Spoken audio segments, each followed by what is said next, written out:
내가 죽는다고 모든 게 없어지는 게 아니야. 죄송합니다. 다음 생에 뵙겠습니다.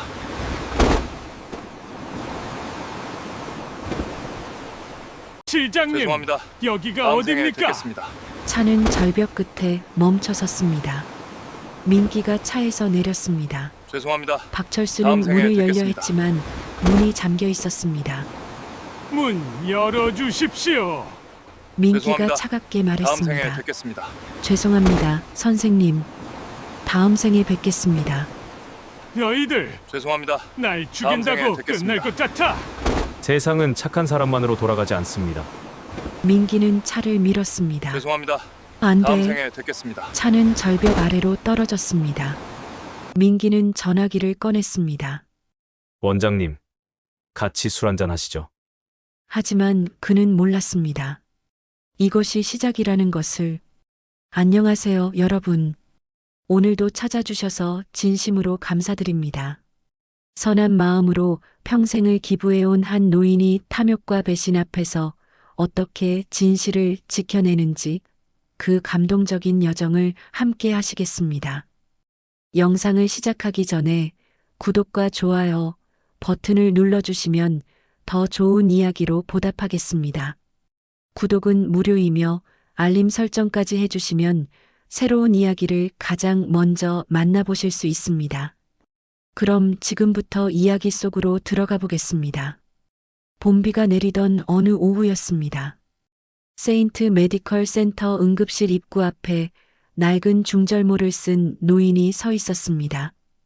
박철수는 비에 젖은 점퍼깃을 세우며 병원 건물을 올려다봤습니다. 10년 전 이 자리엔 작은 동네 병원이 있었습니다. 지금은 25층 높이의 유리 건물이 하늘을 찌를 듯 솟아 있었습니다. 박철수의 손엔 비가 스며든 비닐봉지가 들려 있었고 그 안엔 시장에서 산 시든 배추와 두부 한 모가 담겨 있었습니다. 박철수는 천천히 로비로 들어섰습니다. 대리석 바닥이 반짝였고 천장에선 샹들리에가 은은한 빛을 뿌렸습니다. 안내 데스크 직원은 박철수를 한번 훑어보더니 시선을 돌렸습니다. 낡은 옷차림, 구부정한 허리, 손에 든 비닐봉지. 그 모습에선 돈 냄새가 나지 않았습니다. 직원은 고개를 돌려 옆 동료와 속삭이며 웃었습니다. 박철수는 그 웃음소리를 들었지만 아무 말도 하지 않았습니다. 박철수는 복도를 천천히 걸었습니다. 10년 전 전처 김영희가 폐암으로 세상을 떠난 뒤 박철수는 결심했습니다. 돈은 결국 사람을 살려야 의미가 있다고. 그래서 매년 50억씩 이 병원에 기부했습니다. 익명으로. 세상의 관심을 피하고 싶었습니다. 그저 영희가 마지막으로 누워있던 이곳이 누군가에겐 희망이 되길 바랐을 뿐입니다.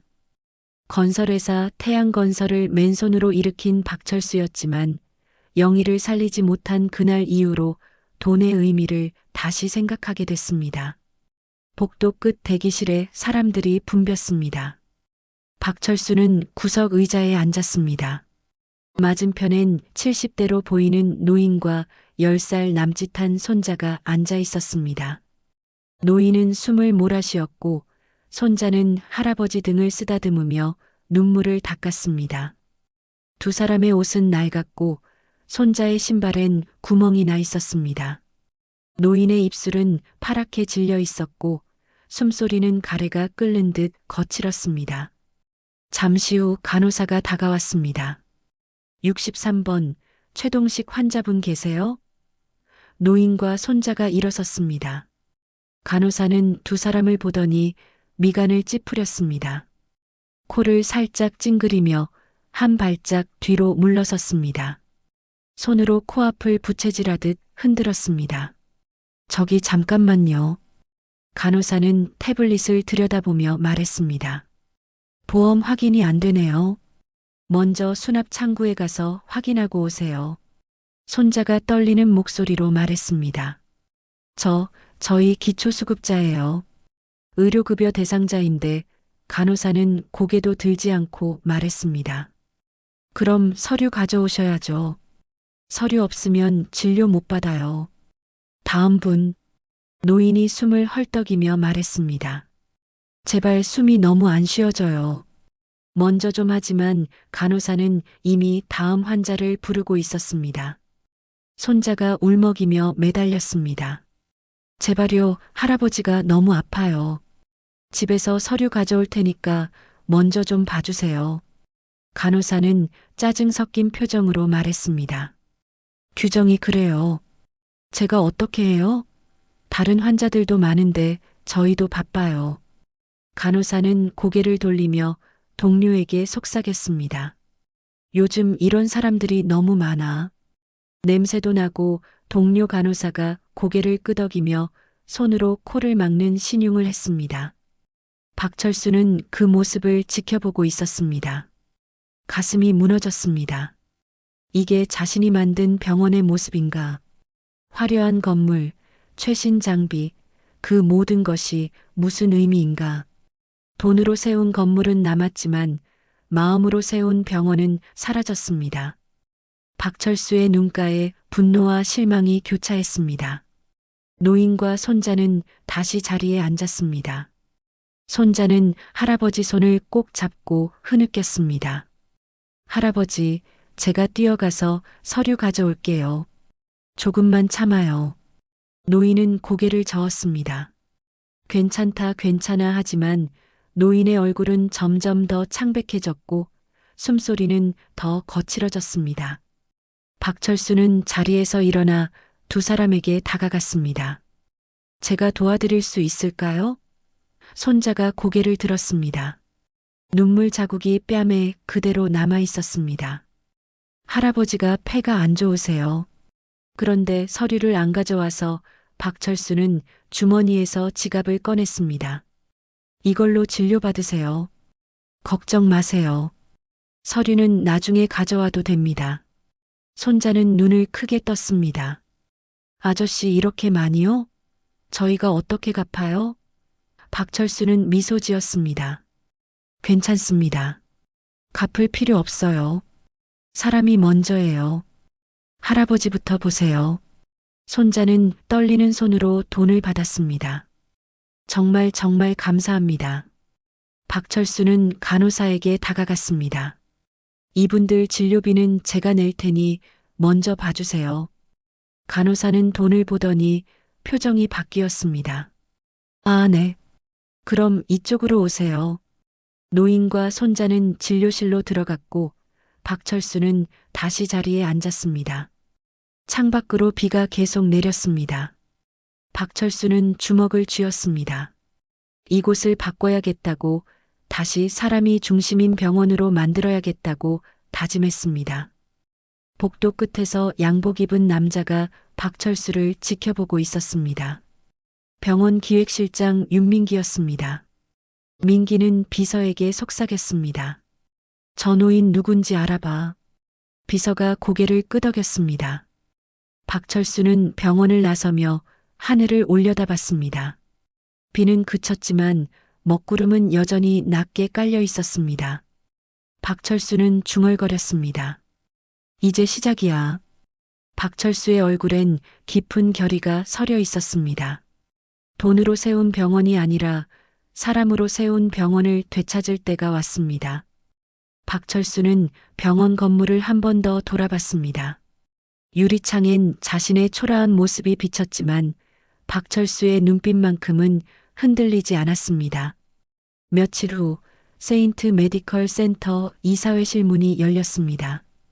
회의 테이블엔 병원장 김태현을 비롯한 이사진 5명이 앉아 있었습니다. 기획실장 윤민기는 병원장 옆자리에 앉아 노트북을 펼쳐두고 있었습니다. 회의실 분위기는 무거웠습니다. 안건은 내년도 예산 편성이었고 특히 기부금 확보가 주요 논의 대상이었습니다. 김태현이 입을 열었습니다.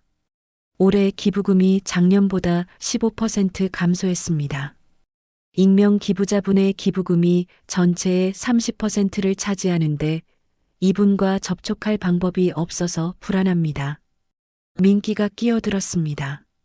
익명 기부자 신원 파악을 위해 회계팀과 협력했지만 계좌 추적이 불가능합니다. 해외 법인을 통해 들어오고 있어서요. 바로 그때 회의실 문이 다시 열렸습니다. 비서가 당황한 표정으로 들어왔습니다. 죄송합니다. 한 분이 꼭 들어가야 한다고 하셔서 비서 뒤로 낡은 중절모를 쓴 박철수가 들어섰습니다. 검소한 점퍼 차림, 구부정한 걸음걸이. 이 사진은 일제히 박철수를 쳐다봤습니다. 누군가가 속삭였습니다. 저분이 누구시지? 박철수는 천천히 테이블 앞으로 걸어갔습니다. 중절모를 벗어들고 고개를 숙여 인사했습니다. 안녕하십니까? 제가 갑자기 찾아와서 죄송합니다. 김태현이 미간을 찌푸렸습니다. 어떻게 들어오셨습니까? 여기는 이사회 회의 중인데요. 박철수는 조용히 말했습니다. 제가 할 말이 있어서 왔습니다. 오래 걸리지 않을 겁니다. 민기가 자리에서 일어나려 했지만 박철수가 먼저 말을 이었습니다. 저는 박철수라고 합니다. 매년 이 병원에 50억씩 기부해온 사람입니다. 회의실이 순간 조용해졌습니다. 이 사진은 서로를 쳐다봤습니다. 김태현의 눈이 커졌습니다. 뭐라고요? 익명 기부자가 선생님이시라고요? 박철수는 고개를 끄덕였습니다. 네, 맞습니다. 10년 전부터 익명으로 기부해왔습니다. 제 전처가 이 병원에서 마지막 날들을 보냈거든요. 그때 받은 따뜻한 돌봄에 감사해서 시작한 일이었습니다. 박철수는 주머니에서 서류 봉투를 꺼내 테이블 위에 올려놓았습니다. 여기 10년간의 기부 내역과 은행 거래 증명서가 있습니다. 확인해 보시면 알 겁니다. 민기가 재빨리 서류를 집어들었습니다. 눈으로 훑어보더니 고개를 끄덕였습니다. 맞습니다. 계좌번호와 금액이 정확히 일치합니다. 김태현이 자리에서 일어나 박철수에게 다가왔습니다. 박철수 선생님, 정말 감사드립니다. 선생님의 기부 덕분에 이 병원이 여기까지 올 수 있었습니다. 김태현은 박철수의 손을 잡았습니다. 하지만 그 악수는 형식적이었습니다. 박철수는 손을 빼며 말했습니다. 감사 인사를 받으러 온 게 아닙니다. 며칠 전 이 병원을 다녀갔는데 제가 본 모습이 실망스러웠습니다. 회의실 분위기가 차갑게 식었습니다. 박철수는 계속 말을 이었습니다. 폐질환을 앓는 가난한 노인과 손자가 진료를 거부당하는 걸 봤습니다. 서류가 없다는 이유로, 냄새가 난다는 이유로 내쳐졌습니다. 이게 제가 돈을 낸 병원의 모습입니까? 김태현의 표정이 굳어졌습니다. 그건 오해가 있으신 것 같습니다. 저희 병원은 규정에 따라 운영됩니다. 서류 미비 환자는 나중에 문제가 생길 수 있어서 박철수가 말을 끊었습니다. 규정이요? 사람이 죽어가는데 규정이 먼저입니까? 제가 기부한 돈은 건물을 화려하게 꾸미라고 준 게 아닙니다. 사람을 살리라고 준 겁니다. 박철수는 이 사진을 둘러봤습니다. 저는 환자 중심 의료 시스템을 복원하길 원합니다. 가난하다고 냄새가 난다고 외면받는 병원이 아니라 누구나 존중받는 병원을 만들어 주십시오. 그게 제가 원하는 겁니다. 이 사진은 서로 눈치를 봤습니다. 아무도 대답하지 않았습니다. 김태현이 목을 가다듬었습니다. 선생님의 말씀 잘 알겠습니다. 저희도 환자 중심 의료를 지향하고 있습니다. 다만 병원 운영에는 현실적인 부분들이 있어서 선생님께서 지적하신 부분은 내부적으로 검토해 보겠습니다. 김태현의 말투는 정중했지만 눈빛은 차가웠습니다. 민기가 미소를 지으며 말했습니다. 박철수 선생님, 오늘 이렇게 찾아주셔서 정말 영광입니다. 선생님 덕분에 저희 병원이 성장할 수 있었습니다. 앞으로도 계속 좋은 관계를 유지하면 좋겠습니다. 민기는 명함을 꺼내 박철수에게 건넸습니다. 제가 기획실장 윤민기입니다. 궁금하신 점 있으시면 언제든 연락 주십시오. 박철수는 명함을 받아 주머니에 넣었습니다. 고맙습니다. 그럼 저는 이만 가보겠습니다. 제 말씀 꼭 기억해 주십시오. 박철수는 중절모를 다시 쓰고 회의실을 나갔습니다. 문이 닫히자 회의실 안은 다시 조용해졌습니다. 김태현이 의자에 털썩 앉았습니다. 저 노인이 익명 기부자였다니. 민기는 노트북을 닫으며 말했습니다. 문제가 생겼습니다. 저 노인이 병원 재정을 파고들기 시작하면 곤란합니다. 김태현이 민기를 쳐다봤습니다. 무슨 말이지? 민기는 목소리를 낮췄습니다. 기부금 일부가 용도 외로 사용된 건 아시잖습니까? 감사가 들어오면 우리 모두 끝입니다. 김태현의 얼굴이 창백해졌습니다. 그럼 어떻게 해야 하지? 민기는 차갑게 웃었습니다. 방법은 있습니다. 일단 저 노인을 조용히 관리해야 합니다. 회의실 밖에선 박철수가 복도를 걸어가고 있었습니다. 박철수는 뒤를 돌아봤습니다. 회의실 문 너머로 속삭이는 소리가 들렸습니다. 박철수는 고개를 저었습니다. 역시 쉽지 않겠구나. 박철수의 눈빛엔 의심과 경계가 깃들어 있었습니다. 그날 밤 병원장실 불빛이 여전히 켜져 있었습니다. 김태현은 책상 앞에 앉아 서류를 들여다보고 있었습니다. 문이 노크 소리 없이 열리며 윤민기가 들어왔습니다. 민기는 문을 닫고 창문 블라인드를 내렸습니다. 아무도 없습니다. 이야기해도 됩니다. 김태현이 한숨을 쉬었습니다. 박철수 그 노인 때문에 잠을 못 자겠네. 정말 골치 아픈 사람이 나타났어. 민기는 김태현 맞은편에 앉았습니다. 원장님, 우리가 얼마나 조심스럽게 일을 진행해 왔습니까? 10년 동안 아무도 눈치채지 못했습니다. 그런데 이제 와서 기부자 본인이 나타나다니. 김태현이 책상을 쳤습니다. 그게 문제야. 저 노인이 회계감사를 요청하면 어떻게 하지? 기부금 50억 중에서 우리가 빼돌린 게 얼만데. 민기가 손을 들어 말을 막았습니다. 진정하십시오. 이럴 때일수록 침착해야 합니다. 민기는 노트북을 꺼내 화면을 켰습니다. 지난 5년간 우리가 조정한 금액이 총 120억입니다. 기부금에서 30억, 병원 운영비에서 60억, 정부 보조금에서 30억입니다. 김태현의 얼굴이 더 창백해졌습니다. 120억이나 이게 드러나면 우리 둘 다 감옥행이야. 민기는 차분하게 말했습니다. 그래서 제가 준비를 해뒀습니다. 회계장부는 이중으로 관리하고 있고 실제 돈은 해외 페이퍼 컴퍼니를 통해 세탁했습니다. 추적이 불가능합니다. 김태현이 고개를 들었습니다. 그럼 박철수가 감사를 요청해도 괜찮다는 거야? 민기는 고개를 저었습니다. 아닙니다. 표면적으론 괜찮아 보이겠지만 깊이 파고들면 흔적이 나올 수 있습니다. 특히 저 노인이 건설업계 출신이라면 회계나 자금 흐름을 볼 줄 아는 사람일 겁니다. 김태현이 의자에 기댔습니다. 그럼 어떻게 하자는 거야? 민기는 잠시 침묵했습니다.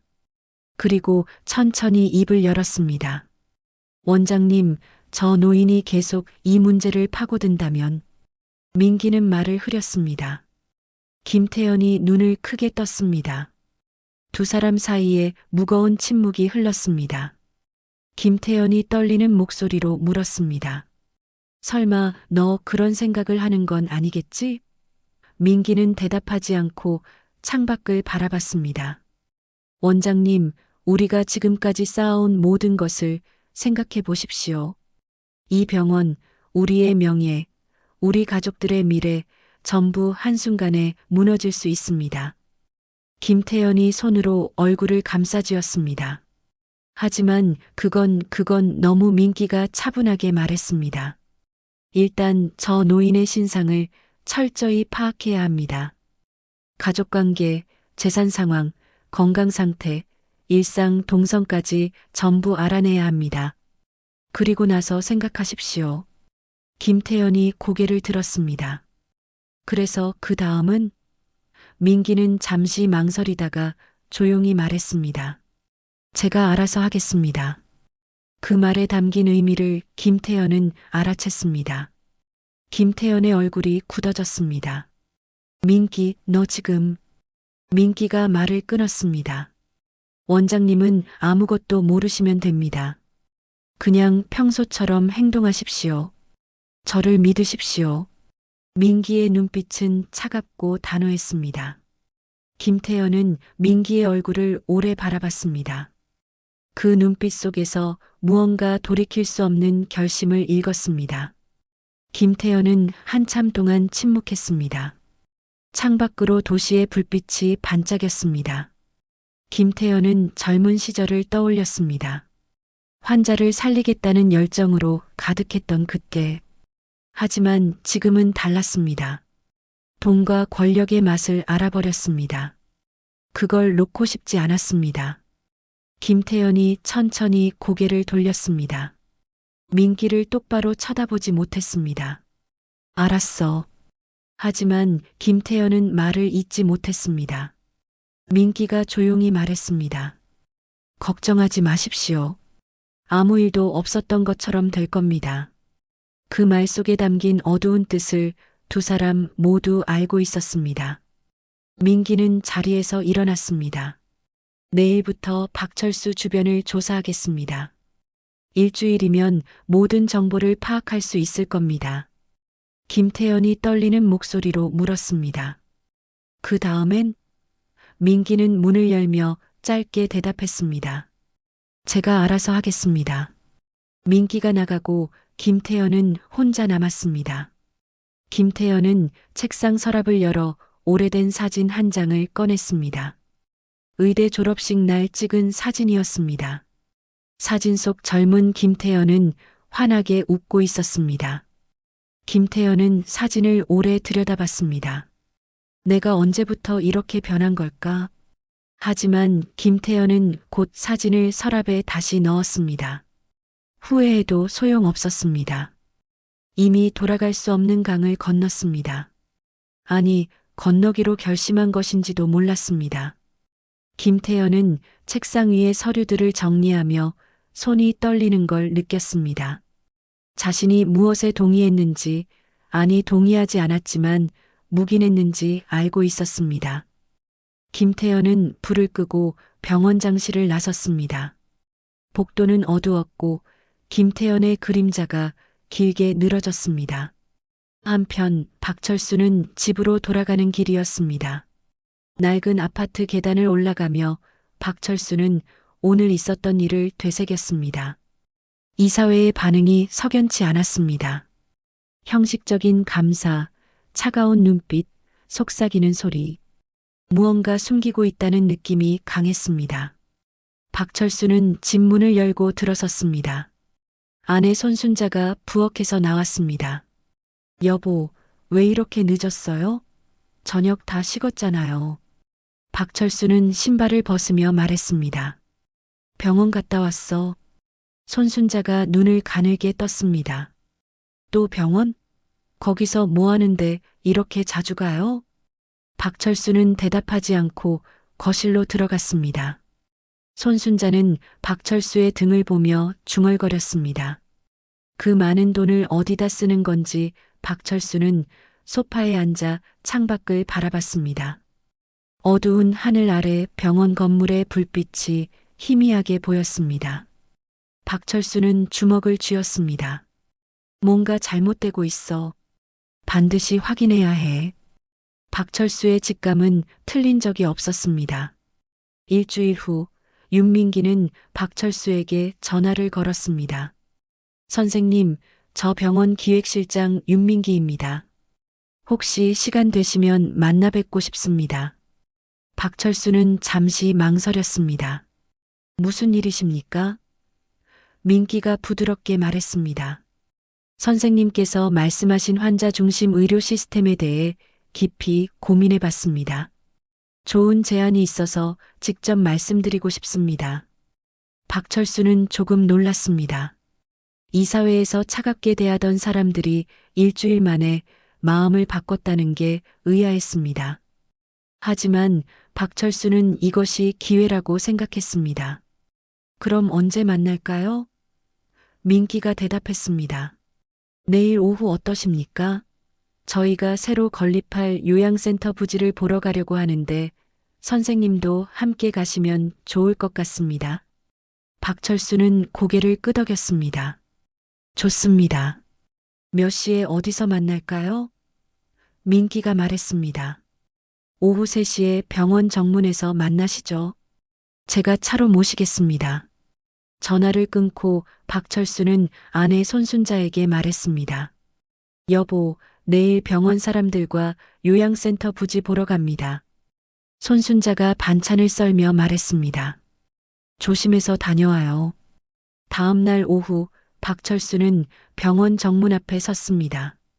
검은색 고급 세단이 다가왔고 민기가 창문을 내렸습니다. 선생님, 타십시오. 박철수는 뒷좌석에 앉았습니다. 민기가 운전석에서 미소 지었습니다. 요양센터 부지가 해안가에 있습니다. 경치가 정말 좋습니다.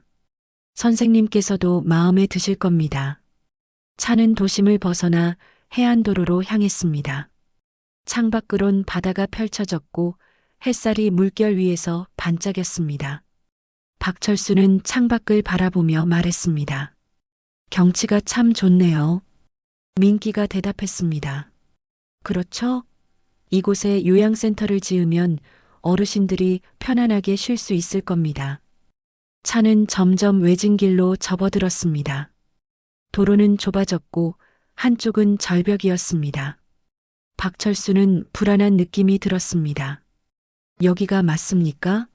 길이 너무 험한 것 같은데요. 민기가 웃으며 말했습니다.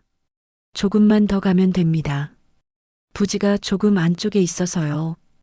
해가 기울기 시작했습니다. 주변은 점점 어두워졌고 가로등도 없었습니다.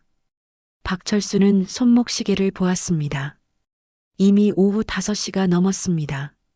실장님, 시간이 너무 늦은 것 같은데 오늘은 그만 돌아가는 게 어떻겠습니까? 민기는 대답하지 않았습니다. 그저 핸들을 꽉 쥐고 앞을 바라봤습니다. 박철수는 뭔가 이상함을 느꼈습니다. 실장님, 제 말 들으셨습니까? 민기가 천천히 고개를 돌렸습니다. 그의 얼굴엔 미소가 사라져 있었습니다. 선생님, 죄송합니다. 박철수는 가슴이 철렁했습니다. 무슨 소리입니까? 민기는 차를 세웠습니다. 절벽 끝자락이었습니다. 아래로는 까마득한 바다가 보였습니다. 민기가 시동을 끄고 차에서 내렸습니다. 잠깐만 기다리십시오. 확인할 게 있습니다. 박철수는 뒷좌석에 앉아 주변을 둘러봤습니다. 사방이 고요했고 인적은 전혀 없었습니다. 민기는 차 뒤쪽으로 갔습니다. 트렁크를 여는 소리가 들렸습니다.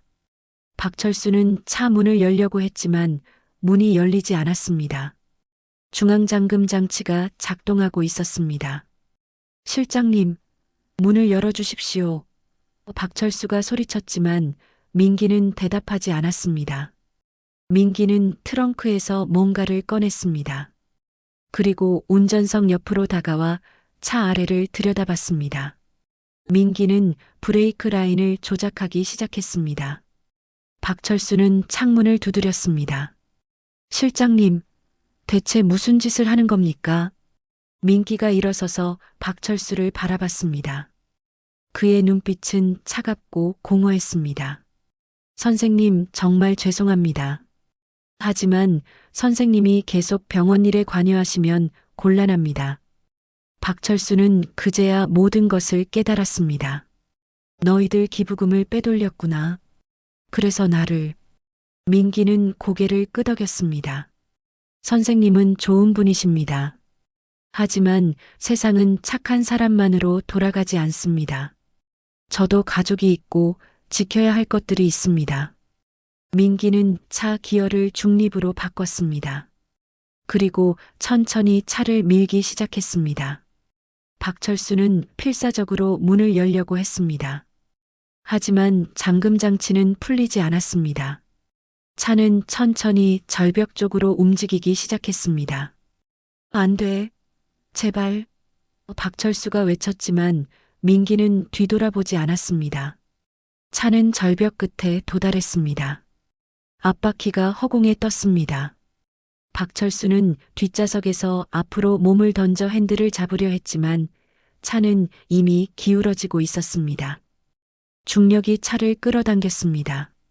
차는 절벽 아래로 떨어지기 시작했습니다. 박철수는 눈을 감았습니다. 아내 손순자의 얼굴이 떠올랐습니다. 며느리 한서윤의 모습도 스쳤습니다. 그리고 병원에서 만난 가난한 노인과 손자의 얼굴이 보였습니다. 미안하다 끝까지 지켜주지 못해서. 차는 바위에 부딪혔습니다. 유리창이 산산조각 났고 차체가 뒤틀렸습니다. 거대한 폭발음과 함께 화염이 치솟았습니다. 민기는 절벽 위에서 그 광경을 내려다봤습니다. 불길이 어둠 속에서 타올랐고 연기가 하늘로 피어올랐습니다. 민기는 핸드폰을 꺼내 김태연에게 전화했습니다. 원장님, 끝났습니다. 김태연의 떨리는 목소리가 들렸습니다. 정말 한 거야? 민기는 차갑게 대답했습니다. 네, 이제 걱정하지 마십시오. 민기는 전화를 끊고 차에 올라탔습니다. 절벽 아래 불길 속에서 박철수는 의식을 잃었습니다. 차는 바다로 떨어져 물속에 가라앉았습니다. 파도가 차를 삼켰고 불길은 서서히 꺼져갔습니다. 하지만 박철수의 손이 철근 잔해를 움켜쥐고 있었습니다. 물속에서 박철수의 눈이 희미하게 떴습니다. 아직 끝나지 않았다. 2주일이 지났습니다. 손순자는 남편이 집에 돌아오지 않자 불안해하기 시작했습니다. 여보가 병원 간다고 나간 지 이틀이 넘었는데 연락이 없어. 전화도 안 받고 손순자는 남편의 휴대전화로 계속 전화를 걸었지만 전원이 꺼져 있었습니다. 손순자는 며느리 한서윤에게 전화했습니다. 서윤아, 너희 아버지 혹시 병원에서 못 봤니? 서윤은 고개를 저었습니다. 아니에요, 어머니. 병원에서 못 봤는데요. 무슨 일 있으세요? 손순자의 목소리가 떨렸습니다. 아버지가 이틀 전에 병원 사람이랑 요양센터 부지 보러 간다고 나가셨는데 그 뒤로 연락이 안 돼. 이런 적이 한 번도 없었는데 서윤은 불안해졌습니다. 어머니, 제가 병원에 물어볼게요. 기다리세요. 서윤은 병원 기획실로 전화했습니다. 실장님, 혹시 이틀 전에 저희 아버지랑 요양센터 부지 보러 가셨나요? 민기는 잠시 침묵하다가 대답했습니다. 아, 그날요? 제가 부지를 안내해드렸는데 보고 나서 박 선생님께서 먼저 가시겠다고 하셔서 헤어졌습니다. 그 뒤론 연락이 없으셨는데요. 서윤은 이상한 느낌이 들었습니다. 시아버지는 약속을 어기는 분이 아니었습니다. 서윤은 다시 시어머니에게 전화했습니다. 어머니, 병원에서는 그날 헤어졌다고 하는데 경찰에 신고하는 게 좋을 것 같아요. 손순자는 경찰서에 실종 신고를 했습니다. 경찰은 박철수의 행적을 추적했지만 마지막으로 목격된 곳은 병원 정문이었습니다. 검은색 세단에 탄 모습이 주차장 폐쇄회로 화면에 찍혀 있었습니다. 그 이후론 흔적이 없었습니다. 경찰은 수색을 시작했지만 해안도로는 길고 복잡했습니다. 손순자는 매일 밤 잠을 이루지 못했습니다. 여보, 어디 있어요? 제발 무사하길. 병원에서도 박철수의 실종 소식이 퍼졌습니다. 김태연은 직원회의에서 말했습니다. 박철수 선생님이 실종되셨다고 합니다. 정말 안타까운 일입니다. 혹시 선생님을 본 분 계시면 연락 주십시오. 김태연의 목소리는 걱정으로 가득한 것처럼 들렸지만 그의 눈빛은 흔들리지 않았습니다. 회의가 끝나고 김태연은 민기를 불렀습니다. 병원장실에서 김태연이 물었습니다. 정말 문제 없는 거지? 민기는 자신 있게 대답했습니다. 원장님, 걱정 마십시오.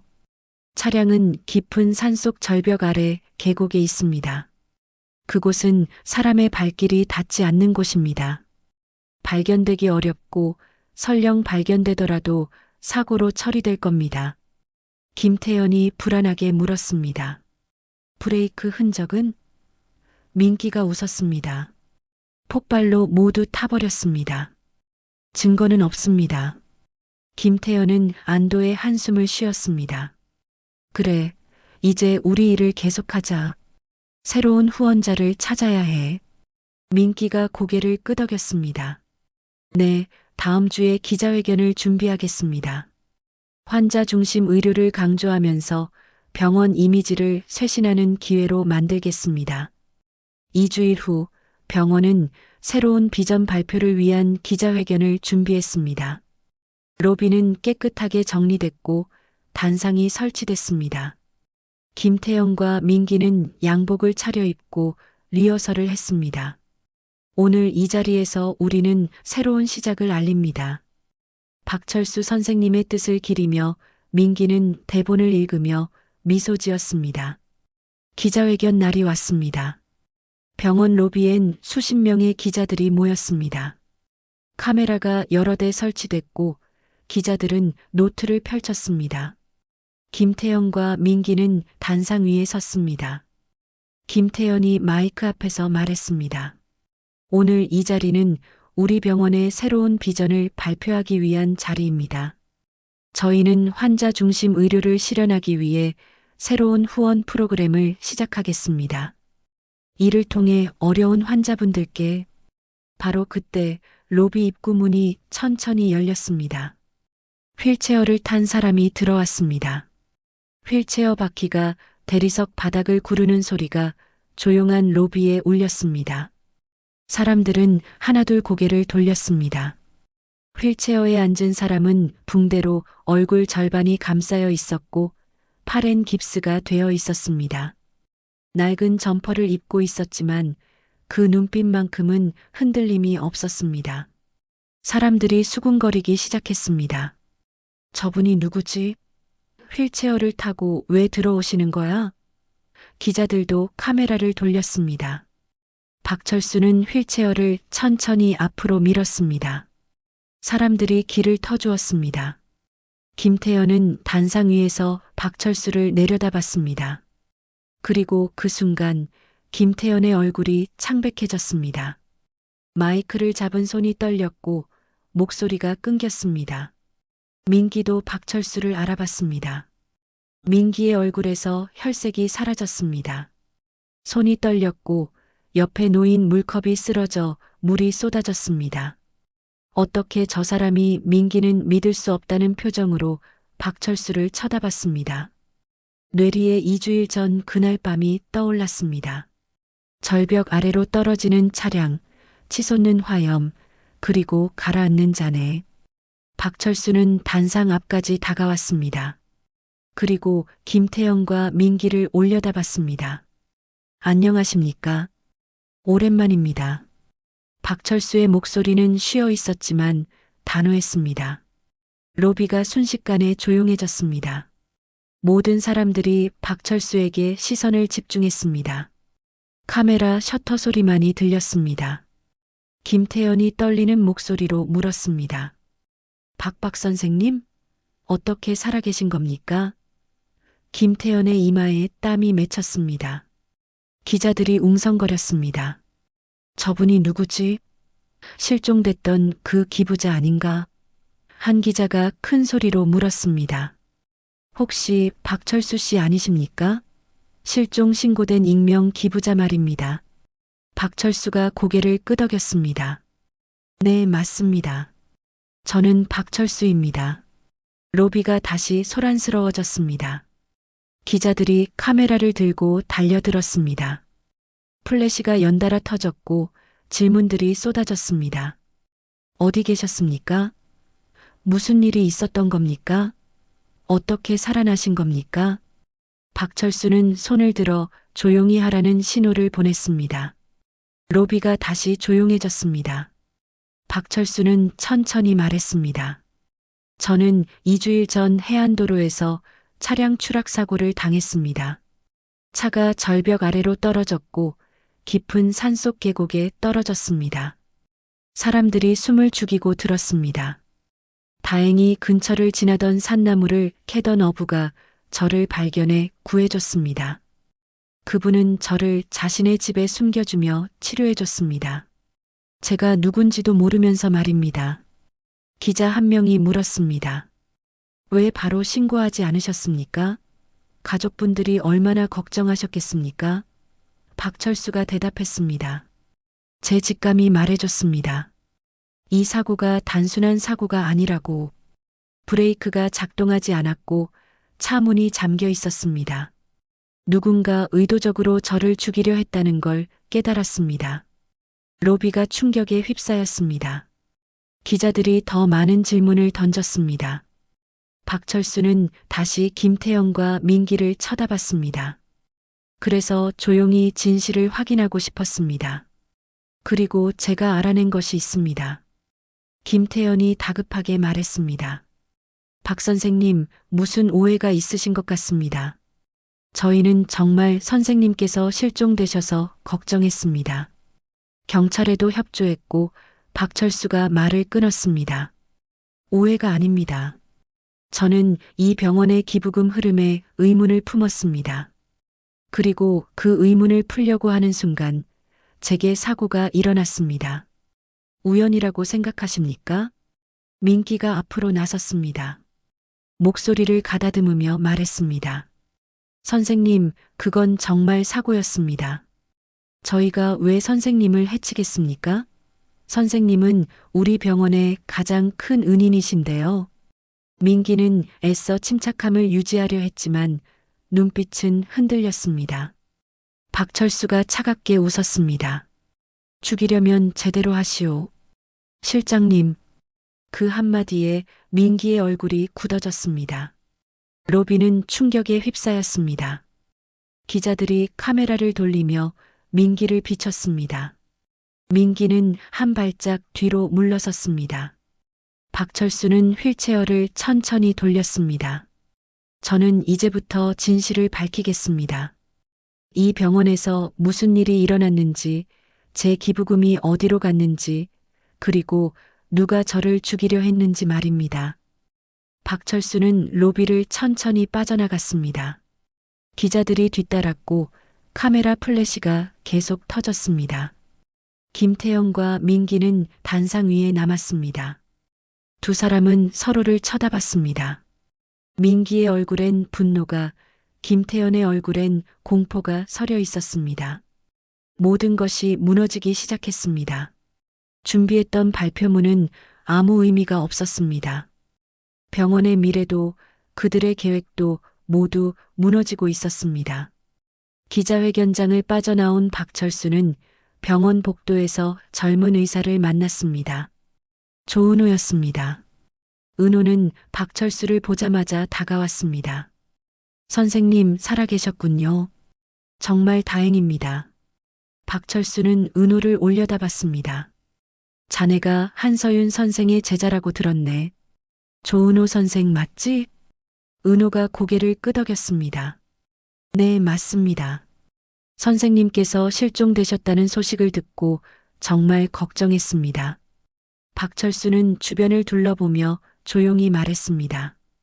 잠깐 이야기 좀 할 수 있을까? 사람 없는 곳에서. 은호는 박철수를 빈 진료실로 안내했습니다. 문을 닫고 은호가 물었습니다. 무슨 일이십니까? 박철수는 휠체어에 앉은 채로 말했습니다. 자네가 이 병원의 폐쇄회로 시스템을 담당한다고 들었네. 맞나? 은호가 대답했습니다. 네, 제가 부수적으로 관리하고 있습니다. 왜 그러십니까? 박철수는 천천히 말했습니다. 2주일 전 내가 탄 차량의 폐쇄회로 영상이 필요하네. 주차장에서 출발하는 장면과 윤민기 실장과 함께 있던 모습 말일세. 은호는 잠시 망설였습니다. 그건 허가 없이는 어렵습니다. 개인정보 문제도 있고. 박철수가 은호의 눈을 똑바로 바라봤습니다. 자네는 정의로운 의사라고 들었네. 환자를 사람으로 보는 의사라고. 지금 이 병원엔 정의가 필요하네. 내 기부금이 어디로 갔는지, 누가 나를 죽이려 했는지 밝혀야 하네. 은호는 박철수의 눈빛을 보며 결심했습니다. 알겠습니다. 도와드리겠습니다. 그날 밤 은호는 병원 보안실에 몰래 들어갔습니다. 폐쇄회로 영상을 검색해 2주일 전 날짜를 찾았습니다. 주차장 화면에 박철수가 검은색 세단에 타는 모습이 보였습니다. 운전석엔 윤민기가 앉아 있었습니다. 은호는 그 영상을 복사했습니다. 다음 날 은호는 더 깊이 파고들었습니다. 병원 회계 시스템에 접근해 기부금 내역을 확인했습니다. 박철수의 기부금은 매년 정확히 50억이었지만 실제로 병원 장부에 기록된 금액은 35억이었습니다. 15억이 사라진 것이었습니다. 은호는 더 조사했습니다. 사라진 돈은 해외 페이퍼 컴퍼니로 빠져나갔고 그 계좌는 윤민기와 연결되어 있었습니다. 은호는 또한 병원 내부 녹음 파일을 찾았습니다. 병원장실에서 김태영과 민기가 나눈 대화가 녹음되어 있었습니다. 박철수를 어떻게든 막아야 해. 제가 알아서 하겠습니다. 은호는 그 파일들을 모두 USB에 저장했습니다. 은호는 박철수를 다시 만났습니다. 빈 진료실에서 은호는 USB를 건넸습니다. 여기 모든 증거가 있습니다. 폐쇄회로 영상, 회계 기록, 그리고 녹음 파일까지요. 박철수는 USB를 받아들었습니다. 고맙네, 조 선생. 자네 덕분에 진실을 밝힐 수 있겠어. 은호가 걱정스럽게 물었습니다. 선생님, 이제 어떻게 하실 겁니까? 박철수는 USB를 주머니에 넣으며 말했습니다. 이걸 세상에 공개할 것일세. 기자회견을 열어서 말이야. 은호가 말했습니다. 위험하지 않으실까요? 그 사람들이 또 박철수가 웃었습니다. 이미 한 번 죽을 뻔했네. 이젠 두렵지 않아. 며칠 후 박철수는 기자회견을 열었습니다. 병원 밖 광장에 단상이 설치됐고 수십 명의 기자들이 모였습니다. 박철수는 휠체어를 타고 단상에 올랐습니다. 며느리 한서윤이 옆에 서서 박철수를 도왔습니다. 서윤은 시아버지의 진짜 모습을 알게 된 후 완전히 변했습니다. 이제 서윤은 박철수 편에 서서 함께 싸우기로 결심했습니다. 박철수가 마이크 앞에서 말했습니다. 여러분, 오늘 저는 진실을 밝히기 위해 이 자리에 섰습니다. 카메라 플래시가 터졌습니다. 저는 10년 동안 세인트 메디컬 센터에 총 500억을 기부했습니다. 하지만 그 돈이 제대로 쓰이지 않았습니다. 박철수는 USB를 꺼내 들었습니다. 이 안에 모든 증거가 있습니다.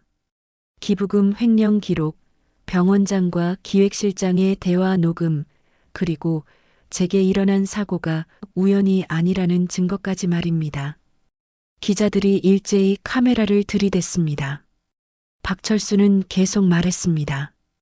윤민기 기획실장은 제 기부금 중 150억을 빼돌렸습니다. 그리고 제가 그 사실을 알게 되자 저를 죽이려 했습니다. 저를 해안도로로 유인해 차를 절벽 아래로 떨어뜨렸습니다. 박철수의 목소리는 떨렸지만 단호했습니다. 서윤이 마이크를 잡았습니다. 저는 박철수 선생님의 며느리이자 이 병원의 의사입니다.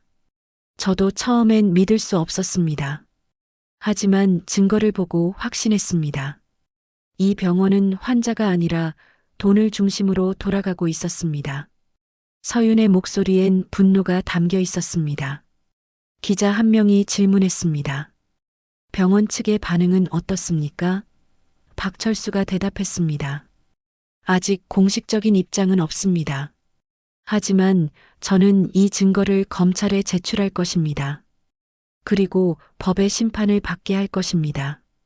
그 순간 병원 건물 안에서 김태영과 민기가 기자회견을 지켜보고 있었습니다. 민기는 창문을 주먹으로 쳤습니다. 저 노인이 끝까지 가는구나. 김태현은 의자에 주저앉았습니다. 이제 끝이야. 우리 모두 끝났어. 민기가 차갑게 말했습니다. 아직 끝나지 않았습니다. 증거를 없앨 방법이 있습니다. 하지만 김태현은 고개를 저었습니다. 이미 늦었어. 기자들이 다 봤잖아. 이제 숨길 수 없어. 민기는 입술을 깨물었습니다. 모든 것이 무너지고 있었습니다. 밖에서 박철수는 마지막으로 말했습니다. 저는 복수를 원하는 게 아닙니다. 다만 진실이 밝혀지길 원합니다. 그리고 이 병원이 다시 환자를 위한 병원으로 돌아가길 바랍니다. 병원은 효율로 운영되는 공장이 아닙니다.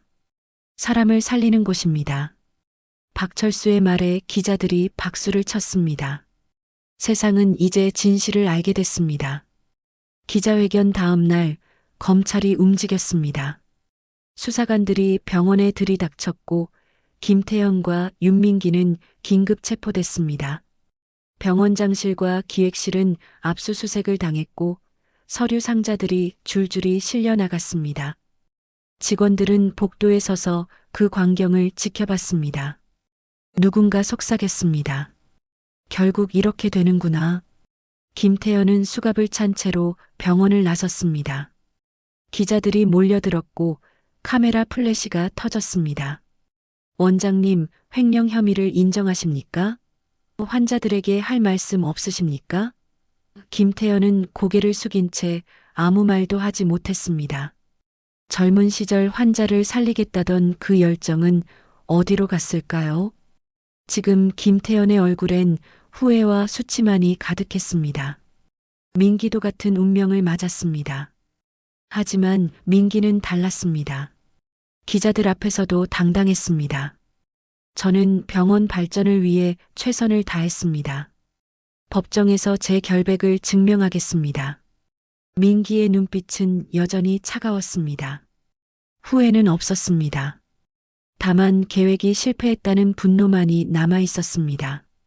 병원은 사회적 비난의 중심에 섰습니다. 뉴스마다 병원 비리를 다뤘고 시민단체들은 병원 앞에서 시위를 벌였습니다. 환자를 버린 병원, 문을 닫아라. 기부금 도둑들을 처벌하라. 현수막이 병원 정문에 걸렸고 환자들은 하나둘 병원을 떠나기 시작했습니다. 병원 이사회는 긴급 회의를 열었습니다. 이대로 가면 병원이 폐쇄될 수밖에 없습니다. 후원금도 끊겼고 환자도 줄었습니다. 대책이 필요합니다. 이사들은 서로를 쳐다보며 한숨만 쉬었습니다. 누구도 해결책을 내놓지 못했습니다. 그때 박철수가 회의실 문을 열고 들어왔습니다. 여전히 휠체어를 타고 있었지만 눈빛은 확고했습니다. 제가 이 병원을 다시 세우겠습니다. 이사들이 놀라서 박철수를 쳐다봤습니다. 선생님, 무슨 말씀이십니까? 박철수는 회의 테이블 앞으로 갔습니다. 저는 복수를 원한 게 아닙니다. 이 병원을 바로잡고 싶었습니다. 돈으로 병원을 세웠다면 이제 사람으로 다시 세워야 합니다. 박철수는 서류 봉투를 테이블 위에 올려놓았습니다. 제 남은 자산 전부를 내놓겠습니다. 이걸로 인간존중의료재단을 설립하겠습니다. 이사 한 명이 물었습니다. 얼마나 되는 금액입니까? 박철수가 대답했습니다. 200억입니다. 이 돈으로 병원을 새롭게 시작하십시오. 단 조건이 있습니다. 이사들이 귀를 기울였습니다. 환자 중심 의료를 실현해야 합니다. 가난하다고 냄새가 난다고 외면받는 병원이 아니라 모든 환자가 존중받는 병원을 만들어야 합니다. 박철수는 계속 말했습니다. 그리고 새로운 원장이 필요합니다. 저는 한서윤 선생을 추천합니다. 서윤은 놀라서 박철수를 쳐다봤습니다. 아버님, 저는 박철수가 서윤의 손을 잡았습니다. 자네는 환자를 사람으로 보는 의사야. 이 병원엔 자네 같은 사람이 필요해. 이사들이 고개를 끄덕였습니다. 좋습니다. 박 선생님의 뜻대로 하겠습니다. 서윤은 눈물을 닦으며 말했습니다. 최선을 다하겠습니다. 아버님의 뜻을 꼭 이루겠습니다. 박철수는 미소 지었습니다.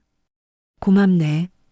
그리고 조은호 선생을 부원장으로 임명해주게. 젊고 정의로운 사람이 필요해. 은호도 회의실에 불려왔습니다. 박철수가 말했습니다. 조 선생, 자네가 부원장을 맡아주게. 서윤 선생을 도와 이 병원을 새롭게 만들어주게. 은호는 감격했습니다. 영광입니다, 선생님. 제가 할 수 있는 모든 걸 다하겠습니다. 박철수는 이사들을 둘러봤습니다. 노인 친화 의료 혁신 프로젝트를 시작하십시오. 노인들이 편안하게 진료받을 수 있는 시스템을 만들어야 합니다. 대기 시간을 줄이고 친절한 응대를 교육하고 무엇보다 환자를 사람으로 대하는 병원을 만드십시오. 이사들이 박수를 쳤습니다. 선생님의 헌신에 감사드립니다. 반드시 좋은 병원으로 만들겠습니다. 박철수는 고개를 끄덕였습니다. 제가 바라는 건 단 하나입니다. 돈이 아니라 사람이 중심인 병원을 만드는 것입니다. 회의가 끝나고 박철수는 복도로 나왔습니다. 서윤이 휠체어를 밀어주며 말했습니다. 아버님, 정말 감사합니다. 아버님 덕분에 이 병원이 다시 살아날 수 있을 것 같아요. 박철수는 창밖을 바라봤습니다. 아직 끝난 게 아니야. 시작일 뿐이지. 저녁 무렵 박철수는 집으로 돌아왔습니다. 아내 손순자가 저녁을 차려놓고 기다리고 있었습니다. 여보, 늦었네요. 어서 와요. 박철수는 식탁에 앉았습니다. 여보, 내가 그동안 숨긴 게 있어. 손순자가 눈을 크게 떴습니다. 뭔데요? 박철수는 천천히 말했습니다.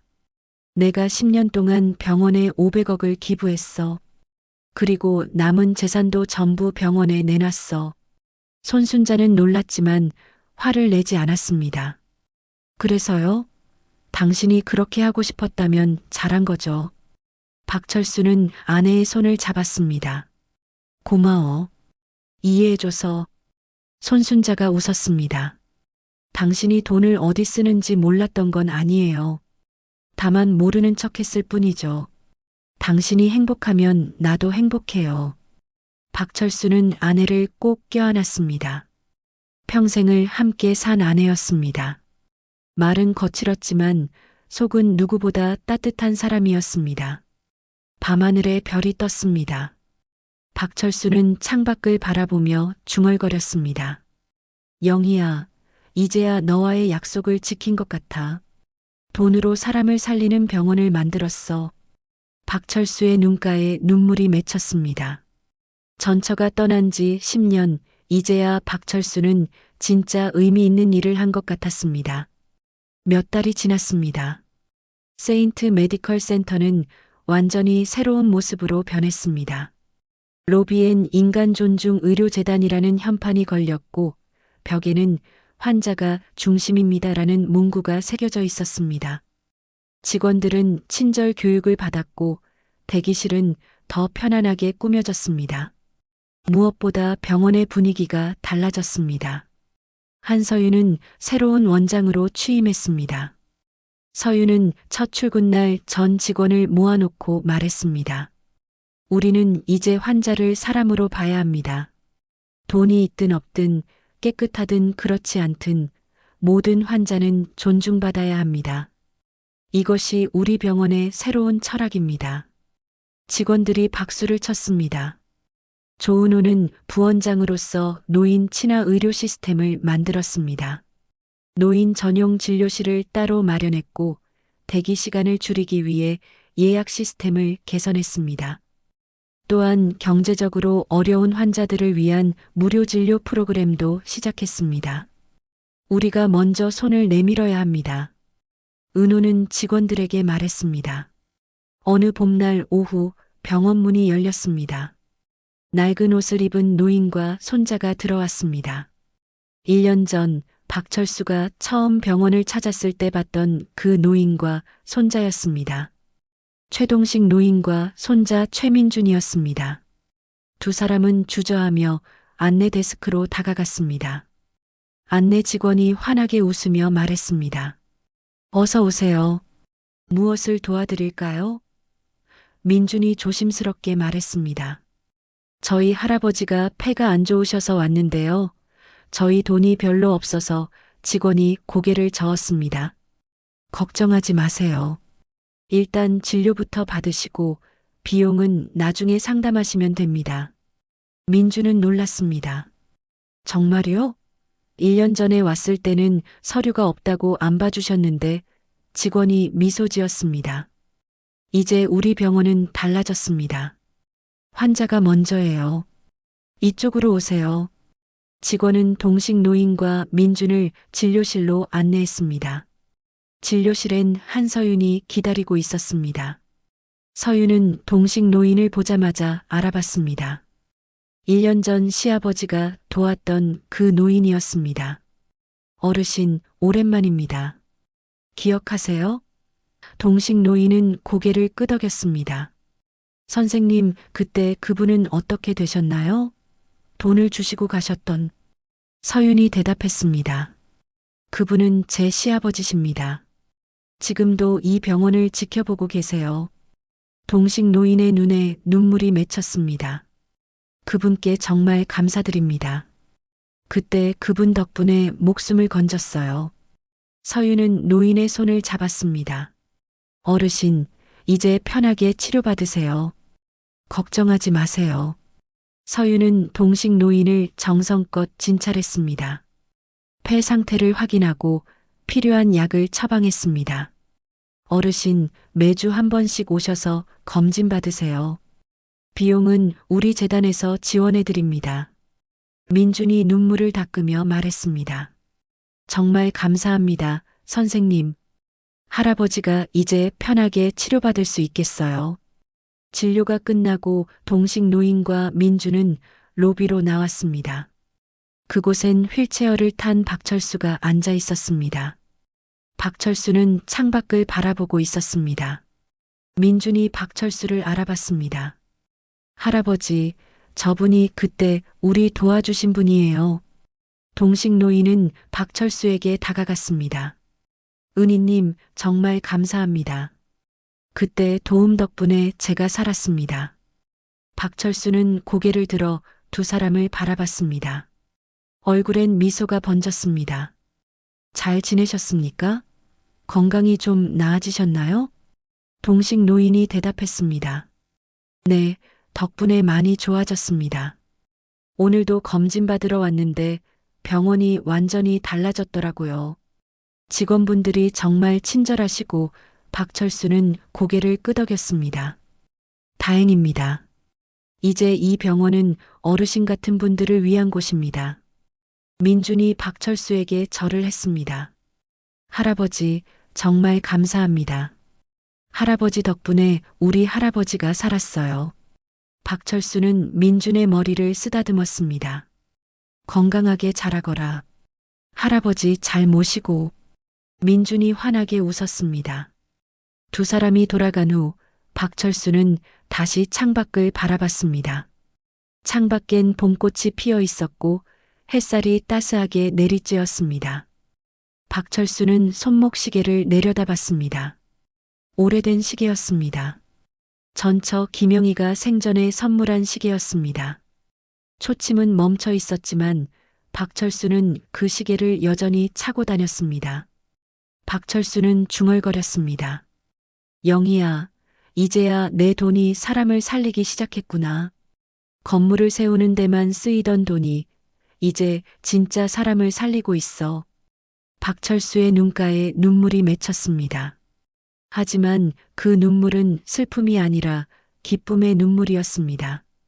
절벽 사고의 상처는 여전히 남아 있었습니다. 얼굴에 붕대 자국이 희미하게 보였고 팔은 완전히 회복되지 않았습니다.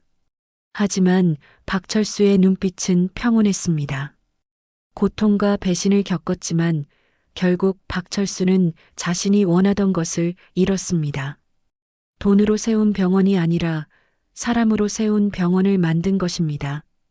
저녁 무렵 서윤이 박철수를 찾아왔습니다. 아버님, 집에 가실 시간이에요.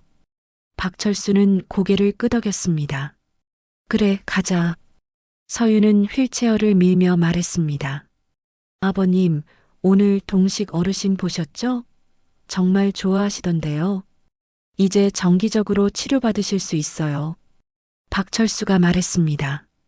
고맙네, 서윤아. 내가 이 병원을 맡아줘서 정말 다행이야. 서윤이 대답했습니다. 아버님이 보여주신 길을 따라갈 뿐이에요. 아버님 덕분에 제가 진짜 의사가 뭔지 알게 됐어요. 두 사람은 병원을 나섰습니다. 박철수는 병원 건물을 한 번 더 돌아봤습니다. 유리창엔 석양이 비쳤고 건물은 따스한 빛으로 물들었습니다. 10년 전 박철수가 돈으로 세운 건물이었습니다. 하지만 이제 그 건물은 다른 의미를 갖게 됐습니다. 돈이 아니라 사람이, 효율이 아니라 존중이 중심인 곳이 됐습니다. 박철수는 손목시계를 다시 내려다봤습니다. 초침은 여전히 멈춰 있었습니다. 하지만 세상은 움직이기 시작했습니다. 박철수가 뿌린 씨앗이 싹을 틀고 꽃을 피우고 있었습니다. 박철수는 조용히 미소 지었습니다. 이제야 내 시계가 멈춘 이유를 알 것 같아. 시간이 아니라 사람이 중요하다는 걸 알려주려고 했던 거구나. 차는 천천히 병원을 벗어났습니다. 박철수는 창밖을 바라보며 평온한 표정을 지었습니다. 긴 여정이었습니다. 배신과 고통, 그리고 죽음의 문턱까지 갔던 여정이었습니다. 하지만 결국 박철수는 이겼습니다. 탐욕이 아니라 사랑으로, 복수가 아니라 용서로 이긴 것입니다. 하늘엔 별이 하나둘 떠올랐습니다. 박철수는 하늘을 올려다보며 중얼거렸습니다. 영희야, 이제 편히 쉬어도 될 것 같아. 약속 지켰어. 박철수의 얼굴엔 깊은 평화가 깃들어 있었습니다. 초침은 멈췄지만 세상은 이제 움직이기 시작했습니다. 그리고 그 움직임 속에서 사람들은 다시 사람을 살리기 시작했습니다. 우리 모두에게도 각자의 자리에서 사람을 먼저 생각하는 마음이 필요한 게 아닐까요? 오늘 이야기가 여러분의 마음에 작은 울림이 되었기를 바랍니다. 영상이 좋으셨다면 좋아요와 구독 부탁드립니다. 댓글로 여러분의 생각도 나눠주세요. 다음 이야기도 기대해 주시고 항상 건강하시길 바랍니다. 감사합니다. 인생의 나침반이었습니다.